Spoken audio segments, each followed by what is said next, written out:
نه، این خطایی‌ها حیات مرا برباد داد. چه میشد اگر من این خطایی‌ها را تکرار نمی‌کردم و به آموزش درس مشغول می‌شدم؟ من در صنف انجم می‌خواندم.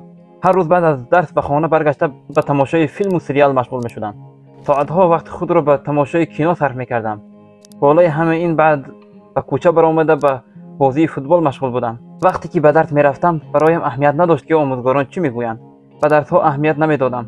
اساساً در درس‌های زبان روسی عموماً اشتراک نمی‌کردم و از درس می‌گریختم. میگفتم زبان روسی برای من چی لازم؟ هیچ وقت به درس‌ها آماده نبودم. همین طور حیاتم گذشت و من 18 ساله شدم.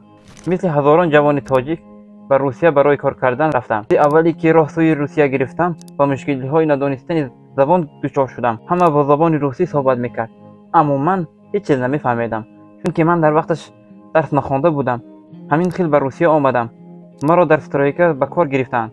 بعد 10 روز به فیمیس برای پتین سپاری رفتم. اون چیزی که امیدوارش نبودم به سرم آمد، چون که در آنجا همه با روسی صحبت میکرد. بالای همه این اگزمین سپردن لازم بود که من حتی یک کلمه روسی نمیدانستم.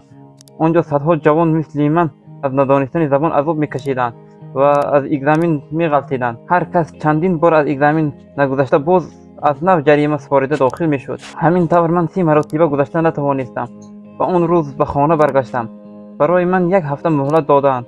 اگر پس از 1 هفته نتوانم، برای من پتین نمیدادند و اگر پتین گرفته نمیتوانستم احتمال مرا از روسیه دیپورت میکردند. در طول 1 هفته من بسیار راهها را جستم. یک دوستم به من یک راه را نشان داد تا و اگزمین یعنی امتحان آماده شوم.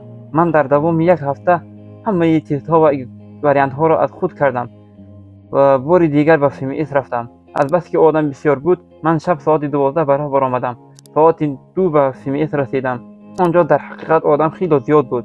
نهایت من ساعت 9 نوبت گرفته داخل شدم و در بار اول سپرده توانستم.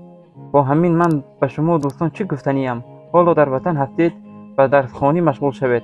زبانهای خارجی را از خود کنید. شرط نیست به روسیه آمده عذاب کشید. بگذار به روسیه آیید. شما الکی زبان را میدانید و به خوبی از اگزمین میگذرید. صاحب کسب و کار خوب شوید. زندگی خود را بهتر سازید. اگر من هم میخواندم شاید امروز عذاب نمیکشیدم. اگر میخواندم شاید امروز سوداگر یا بیزنسمن میشدم. البته